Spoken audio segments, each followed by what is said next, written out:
Here in this Plainfield neighborhood, investigators believe this house caught fire because of improperly disposed of fireworks that were thought to be extinguished.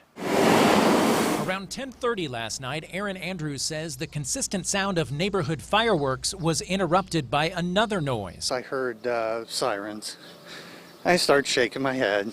My wife was like, "What are you shaking your head for?" I said, "You know exactly why." The back of this house, 3 doors down on Parker Drive, was burning, and it didn't take long for fire crews to find the cause. Found to be some discarded fireworks on the back side of the house that had been put into a trash bin, improperly disposed of, and that trash bin happened to be up to the next to the house. If the fire department didn't get here as soon as they did, that house would be destroyed.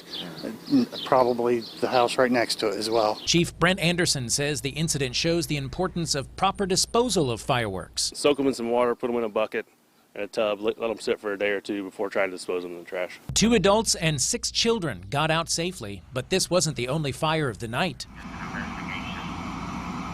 Bargersville fire crews responded to this home in the Saddle Club neighborhood after a firework across the street went the wrong direction, right into this open garage. Neighbors jumped in, threw some water on it, got it under control, and we came in and kind of finished up the job. But it could have been a very bad situation if somebody hadn't noticed the fire burning in that garage. Deputy Chief Mike Pruitt said the incident shows how quickly a night of fun can turn dangerous, even when safety precautions are followed. You know, with as many fireworks as going off last night, it was just a matter of time. And if it seems like there were more fireworks in your neighborhood than you're used to, you're not alone.